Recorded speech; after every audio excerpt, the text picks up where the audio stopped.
Her true story from Florida. My son said, "You ruined our lives, get out." So I just left and cut them off. A week later, I received 99 plus missed calls. "You just moved in, and already you're ruining everything." My son's voice ricocheted off the hallway walls, slamming into me harder than I thought a voice ever could. I hadn't even unzipped my suitcase. He stood in the doorway of the small guest room, if you could even call it that, a converted office with beige carpet and one small window covered by a paper-thin blind. My suitcase was still upright by the wall. The pillowcase smelled like detergent. "Not home. Because of you!" he snapped. "My son doesn't even have his own room anymore. How do you not see the problem here?"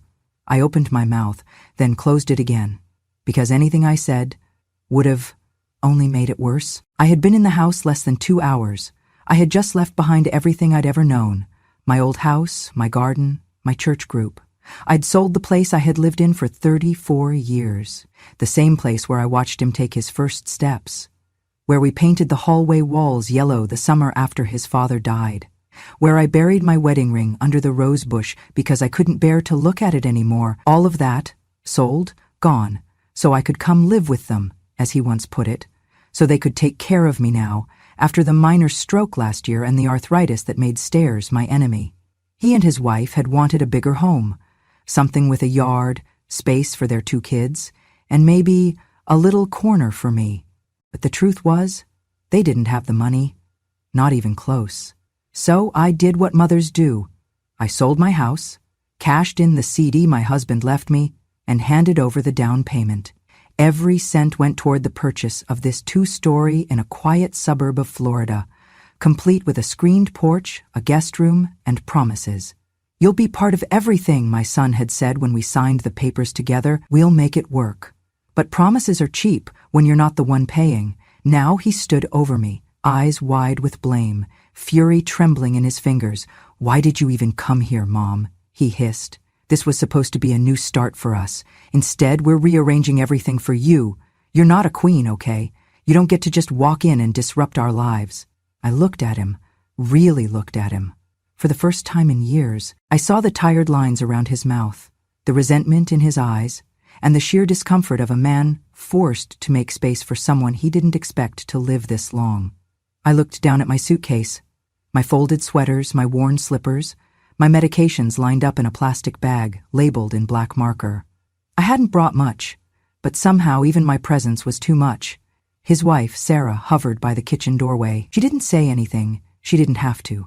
The silence from her was louder than any insult. I nodded once, not at them, at myself, just to mark the moment, to remember it clearly.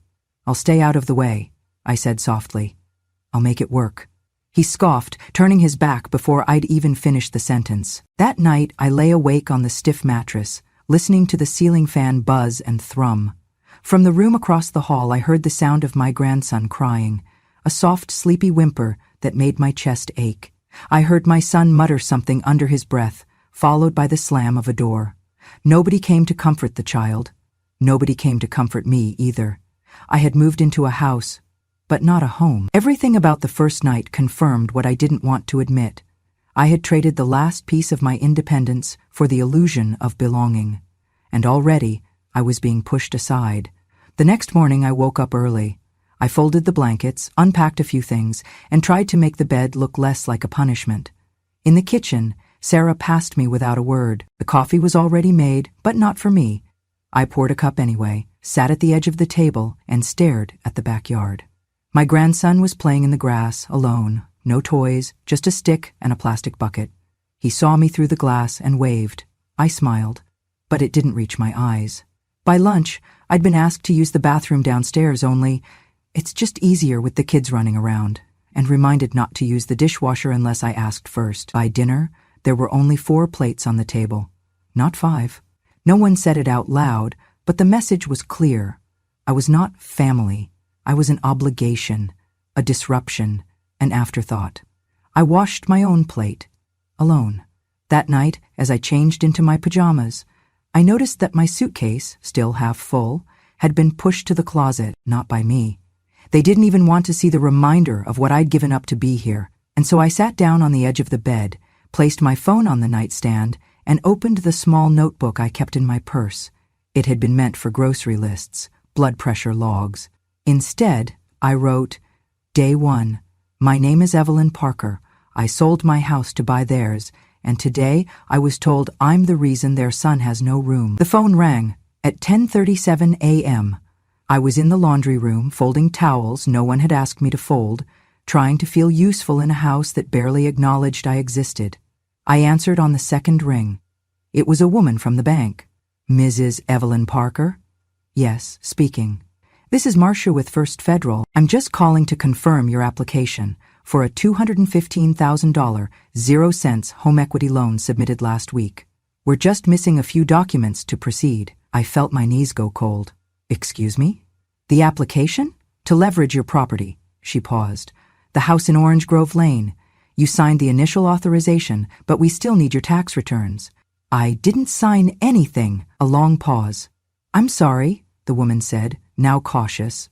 I didn't apply for any loan, I repeated, and I never signed anything. Her voice changed, tightened. Ma'am, would you mind confirming your last 4 digits of Social Security? I gave them. There was another pause. I see. In that case, I think you should come in. As soon as possible.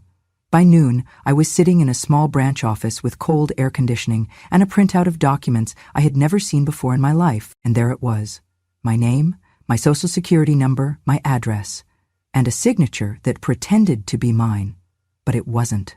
The curve on the P was wrong, the slant was off, and I never used a period after my middle initial. Whoever signed this didn't know that, but I did. I walked out of the bank, holding a copy of the forged documents, my hands shaking only slightly, not with fear, with certainty. I knew who had done this, and I knew what I had to do next. That night, I helped set the table like always. 4 plates, 2 wine glasses. My grandson played with a tablet while Sarah reheated leftovers. My son came in late, shirt unbuttoned at the collar, already frowning. We sat down to eat. I made lentil stew, Sarah announced, as if it were a peace treaty. No one replied. Halfway through dinner, I placed the papers on the table, neat, unfolded, visible. My son looked down at them, then up at me. What's this? You tell me, I said. His eyes scanned the header, then the signature. I watched the muscles in his jaw twitch. I got a call from the bank, I said calmly. Apparently I'm applying for a home equity loan. Silence. Sarah put her spoon down. And it turns out, I continued, that someone forged my name to make it happen. Still, he said nothing. I wonder, I said, who would have had access to my Social Security number, my ID, my trust. My voice was quiet, controlled, surgical. He stood up, slowly. What do you want me to say? He snapped. You live here. It's your house. You're part of this family. Part of this family? I echoed. He glared. Don't turn this into some martyr act, Mom. We're struggling, you know that. So you forged my name? I borrowed against the house, our house. You forged my name. He slammed his fist on the table. The spoon jumped. My grandson flinched. You don't understand what it's like, he shouted. We're drowning here. Sarah's job is unstable, my credit's shot, and you... I waited. You sit here folding towels and judging us. I blinked. Everything was fine until you moved in. The rage cracked out of him like lightning. You ruined our lives. Get out! The words cut through the room like a blade. I stood, slowly. Sarah reached for his arm. Mark, stop. He yanked it away. If the only thing you have left to offer is a loan you can't even give, he spat, then maybe it'd be better if you just died already. The room went silent. Even the boy stopped breathing. And then I saw it, something he didn't expect. I didn't cry, I didn't scream. I reached into my pocket, pulled out a small black recorder. I pressed stop. The blinking red light went still. What's that? He asked, panicked now. I tucked it back into my sweater. Proof, I said. He stared at me, his face contorting into something I'd barely recognized. You recorded me? Yes. Why? Because I'm not stupid. And this time, I needed the world to believe me. Sarah backed away slowly, her face pale. I'll go, I said. Tonight, if necessary. He scoffed. Good. Pack your things. I nodded, but this time I smiled, not out of joy or bitterness, but out of clarity, because I finally knew I wasn't the one who had failed this family. They had failed me, and now they'd finally see what happens when a woman they thought was powerless stopped protecting them. They didn't ask me to leave that night. They just made it very clear I was no longer welcome. The next morning, the coffee machine was already brewing when I came into the kitchen, but no extra cup had been left out for me. When I reached for the cabinet to get a mug, Sarah blocked it with her hip, pretending to organize the shelf. "Let me just get through this real quick," she said without looking at me. I waited. 10 minutes. She never moved. That afternoon, the remote control disappeared from the living room. My favorite blanket was accidentally donated to Goodwill. My vitamins were misplaced, then replaced with cheaper, generic versions that gave me nausea. By the third day, my access to the kitchen was officially revoked. "It's just easier if we streamline meal prep," Sarah said, eyes glued to her phone. So, I ate cereal from a plastic bowl in my room. At night, I heard whispers from the master bedroom, sometimes angry, sometimes tired. Once the door cracked open, and I caught Sarah's voice, quiet but sharp. "How long do you think she's got left? A year? 2 at most?" A pause. "I mean, she's already done enough damage." The door closed. My heart didn't break. It calcified. That night I sat on my bed and stared at the ceiling until sunrise. The next day I walked 3 blocks to the drugstore and bought a mini voice recorder. Small, discreet, voice-activated. It fit in my coat pocket like a secret. They had taught me to be invisible. Now, I would use it. The first time I used it was accidental. I was sitting at the dining room table, reading a magazine I'd salvaged from the recycling, when Mark walked in on the phone with someone. His tone sharp, urgent. "No," I said, "use her name again," he snapped. "She doesn't check her credit, she barely knows how to use the internet, just use the same signature, it worked last time." I didn't move. I didn't breathe. He didn't see the recorder tucked inside my knitting bag, blinking silently. When he walked out, I hit stop. That night, I played the recording back 3 times. Every syllable tightened something in my chest. I thought of the child I had once bathed in a plastic tub, held through fevers, taught to ride a bike on the gravel road behind our first home. Now he was using my identity like a stolen credit card. I bought a second recorder the next day, just in case the first failed. I started keeping a log. Morning, Sarah tells kids not to talk to me because Grandma's grumpy and mean. Afternoon, Mark slams door after phone call, mutters, "Useless old woman." Evening, they order takeout and don't knock on my door. I wasn't collecting evidence for a court. I was collecting it for me. So no one, not even my own guilt, could convince me later that I'd imagined it all. On the 7th night, I played a clip while sitting on the floor, back against the closet wall. Sarah's voice filled the room, high, clipped, annoyed. "She just takes up space. What does she even do all day? Breathe and judge us?" Mark laughed. "Trust me, the moment she's gone, everything will finally run smoothly. This house feels like a coffin with her in it." The silence that followed was worse than the words. They weren't even angry.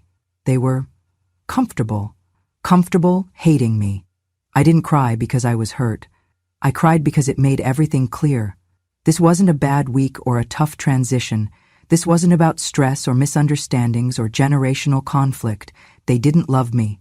They tolerated me, resented me, used me, and now I had proof. The next morning, I smiled when I passed them in the hallway. Not because I'd forgiven them, because I'd decided something. If I was invisible, then they wouldn't see me coming. The file was in the bottom drawer of my suitcase, a battered manila folder with a rubber band around it, and my husband's handwriting fading on the corner. House docs, do not throw out. I hadn't opened it in over a year. That morning, after another breakfast alone, I sat on the floor of the guest room with the folder spread out before me. The pages were yellowed slightly from age, but they were intact. Deed, title, tax receipts, insurance forms. And there it was, in bold. Owner of record, Evelyn M. Parker. No cosigner, no joint ownership, no transfer of title. The house, this house, was still mine. Not in theory, not in some sentimental, maternal sense. Legally, fully, unmistakably. I stared at the document for a long time. They thought I had signed it over after the move. I hadn't. There had been talk of it, months ago, when we were still planning the transition, when Sarah sat beside me on the couch with a polite smile and a printout of real estate options, When Mark had said, "It'll just be easier if the house is under our names, Mom, tax-wise, insurance-wise, and less to worry about later," I told them I would. I almost did, but the paperwork required new homeowner insurance under their names, and my age gave us a better premium, so we postponed, and then forgot. Or at least they did. I never signed anything. And now I was glad, so deeply, painfully glad, that I hadn't. Because this house, the one they used to whisper about getting rid of her in, the one I was confined in like an aging prisoner, it was mine, paid for with my name, my savings, and my sacrifices. They didn't own the roof over their heads. They were guests in my home, and they didn't even know it. I sat quietly with that realization all afternoon, not triumphant, not angry, just still. Power, when it returns to your hands after years of being told you have none, is not loud. It is quiet, heavy, and deliberate. That evening, while Mark and Sarah bickered in the driveway over forgotten milk, I made a call. "Is this Thomas Hargrove's office?" I asked the woman on the line. "Yes, may I ask who's calling?" "This is Evelyn Parker," I said. "Tom handled my husband's estate. I'd like to speak to him directly." The woman paused. "Of course, Mrs. Parker, one moment." A click, then a soft, familiar voice. "Evelyn?" he said. "Good Lord, it's been a while." "Too long," I replied. We hadn't spoken in nearly 15 years. Not since my husband passed, and Tom helped me navigate the insurance claims and the quiet chaos of widowhood. "How can I help?" "I need to discuss a property. Mine. It's complicated." "I'm listening." I explained everything, slowly, carefully. I told him about the sale of my old house, the down payment, the joint mortgage taken under my name alone, the promises I had made and never legally fulfilled, and what I had discovered, and what they had done. Tom was silent for a beat too long. Then, "I'll be in town Friday. I can stop by with a notary. We'll review everything." "Thank you," I said. "No need," he replied. "You're not the first mother I've heard this from. But you might be the first one doing something about it." I hung up and stared at the phone for a long time. Something had shifted, deep inside me. Not rage, not grief, resolve. They had thought I was too old, too soft, too tired to keep track of papers or laws or signatures. They had forgotten I was once the woman who balanced 2 jobs and still made dinner by 6:30 every night. They had underestimated the woman who taught their son how to walk without falling. Now, I would teach them something else. How to fall without knowing what hit them. Some women raised their voices. I raised my eyebrows, my children, and now, quietly, my defenses. The morning after speaking with Tom, my husband's old lawyer, I went to the credit union downtown, a place no one in this house ever thought to ask about. I opened a new checking account under my maiden name, using a P.O. box I'd rented that same morning. I transferred a portion of my retirement savings into it, quietly, cleanly. No one noticed. That same week, I began slowly removing things from the house. Not the big items, not yet, but the meaningful ones. My husband's cufflinks from the top drawer of my jewelry box. The heirloom locket from behind the old sewing machine. The antique pie dish my mother gave me before she died. Little by little, they disappeared from the shelves and drawers and reappeared in a small storage unit I rented 2 towns over. Sarah thought she was slowly erasing me from the house. I was simply returning the favor. The next step was the bank. I filed a formal fraud complaint for the forged documents. The woman who took my statement had kind eyes, but didn't say much. I could tell she'd seen this before. "Family," she murmured, shaking her head. "Sometimes the worst ones are the ones we raise ourselves." I submitted copies of the forged signature, old handwriting samples, and a log of the calls and threats I'd recorded. That night I played back one of the recordings while I folded laundry alone. Mark's voice came through, low and sharp. If she'd just died already, we wouldn't have to deal with all this. The silence afterward wasn't Sarah disagreeing, it was her agreeing without saying a word. I saved the file to a USB drive, labeled it in red ink, "If I die too soon, play this." Then I made 3 copies. One went to Tom, my lawyer, one to my safety deposit box, and one stayed in the lining of my coat, next to my heart. Tom began the paperwork a few days later. The first thing he filed was a cease and desist to the lending company processing the forged mortgage. That alone sent Mark's plan into a spiral. He followed up with a formal affidavit asserting my sole ownership of the property. Then, he drafted an emergency will, not because I was sick, but because it was clear they were hoping I would be. The new will was simple. If I passed naturally, my assets would go to a list of charities, including a women's shelter I used to volunteer for, and the local library that still had my name on a plaque in the children's section. Mark and Sarah, they were excluded. Explicitly. And, should anything happen to me under suspicious circumstances, Tom had full authority to release the recordings and pursue criminal charges. He didn't ask if I wanted to press charges for the forged loan. Not yet. He knew better than to assume I was done. Every step I took was calculated, every smile I gave at the dinner table, every thank you, dear, when Sarah handed me a reheated bowl of soup. Every time, I nodded as if I didn't hear their whispered contempt from the hallway. They thought I was shrinking, but I was only retreating to get a better view. And from where I sat, I saw the truth. They had no idea who they were dealing with. They thought age made me easy to erase, but age only made me sharper. Sharper than the knife Sarah nearly handed me blade first one morning. Sharper than the silence Mark wore like armor around his guilt. Sharper than the betrayal they never expected me to survive. But I did more than survive. I planned. And every plan I made, every document signed, every file backed up, every thread pulled from the web they wrapped me in, was one stitch closer to freedom. Not escape, reclamation. Because this wasn't just about getting out. It was about getting everything they thought they could steal from me and taking it back with interest. It happened on a Wednesday. The morning air was still soft with dew when the moving van pulled into the driveway. Silent, discreet, as requested. The driver, a young man with arms full of tattoos and eyes that looked like they'd seen their share of secrets, tipped his cap and said nothing. Just how I liked it. By 7:00, the hallway closet was empty. By 8:15, my suitcases were zipped, stacked, and locked.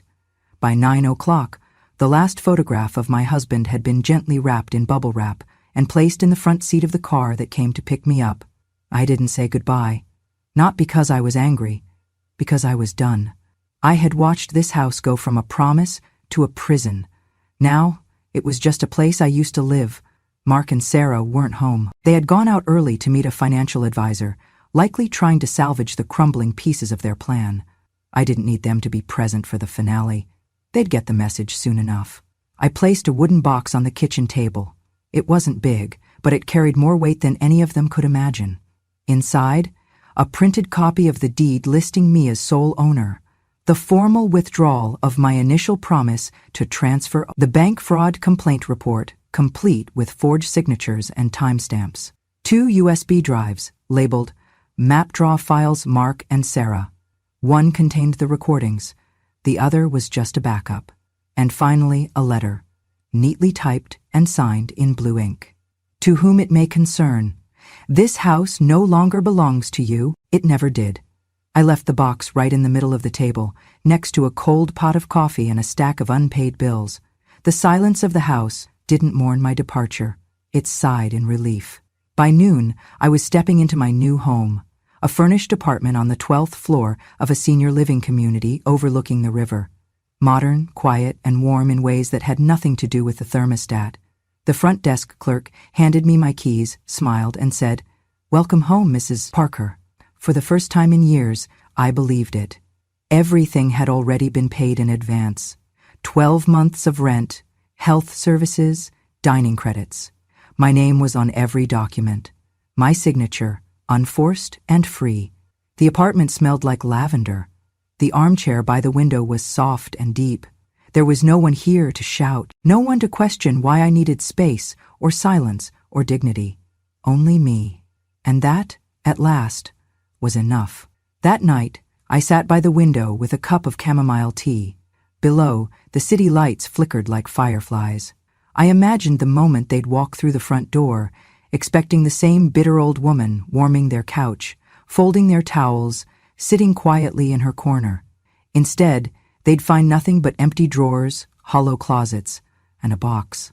A box that didn't shout. It proved. I didn't run away. I took back what was mine, and I left only what they had earned.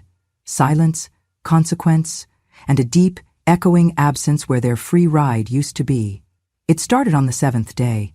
1 missed call, then 2. By noon, a dozen. By the next morning, my phone screen was a wall of red notifications. 99 plus missed calls, marked no voicemails, just silence trying to claw its way back into my life. I didn't answer. I didn't block him either. Some things are meant to be seen and felt. Let him stare at that glowing name, let his thumb hover over the call button again and again. Let the weight of being ignored settle into his gut the way his words once settled into mine like stones. I had nothing left to give him, and now he had everything to lose. On the 8th day, a letter arrived. Not handwritten, not personal. A typed notice from the law office handling the credit fraud case. Sarah's name was listed on the formal complaint. Apparently, she had been the one to file the paperwork, using my information. Her employer, when informed of the federal investigation, placed her on immediate leave. By the end of the week, she was unemployed. I didn't gloat. I didn't cheer. But I did feel calm. Actions have consequences, especially when the person you called useless keeps the receipts. The calls didn't stop. Mark tried different numbers, texted things like, "We need to talk." It was never meant to go that far. We're in over our heads. Please. One message simply read, "I'm sorry, Mom." But he wasn't sorry for what he did. He was sorry he lost control, and I had no intention of handing it back. I crafted my reply carefully. I didn't send it immediately. I waited until I could reread it without trembling, until the words didn't sting my tongue. Then I attached an audio file. One of the recordings where he said, plain as day, if she'd just died already, this would be so much easier. And beneath that, I typed a single message. You were once the child I loved most, but the man you've become, I don't recognize him. I hit send. Then I muted the thread. 2 days later, I received a voicemail. Mark's voice cracked at the edges. "Mom, please, just tell me you're okay. I didn't mean what I said. We were stressed. I was scared. I shouldn't have forged your name. I know it now. Silence. I didn't think you'd really leave. That was the problem, wasn't it? They never thought I would leave, because they never thought I could. To them, I was a fixture, a faucet that poured money, patience, and presence without ever drying up. A mother is not supposed to walk away, but I did. Not out of spite, out of survival. And he would have to learn that lesson without me. That evening, I sat on the balcony of my new home with a blanket over my knees and a glass of water resting on the table beside me. The sun dipped behind the skyline, casting gold across the rooftops. Peaceful, earned. A neighbor waved from the balcony next door. She was reading a mystery novel and had her cat on her lap. I smiled, because this life, this silence, this freedom, was mine now. Not borrowed, not begged for. Mine. And I would not trade it again. Not for guilt, not for apology. Not even for the boy I once sang to sleep. Some doors once shut should stay that way. Some mornings now I forget what sorrow used to taste like. There's a citrus tree outside my window that blooms even in winter. I sip my coffee and listen to the birds bickering over crumbs, and I marvel, not at the silence, but at the absence of weight. That invisible weight I carried for decades, the guilt, the hesitation, the quiet ache of being needed and never thanked. I used to believe motherhood meant erasing yourself, that the best mother was the one who became heir everywhere and nowhere, holding up everyone else, but never seen. I don't believe that anymore. After I moved into the senior residence, I gave myself a small promise, to say yes more.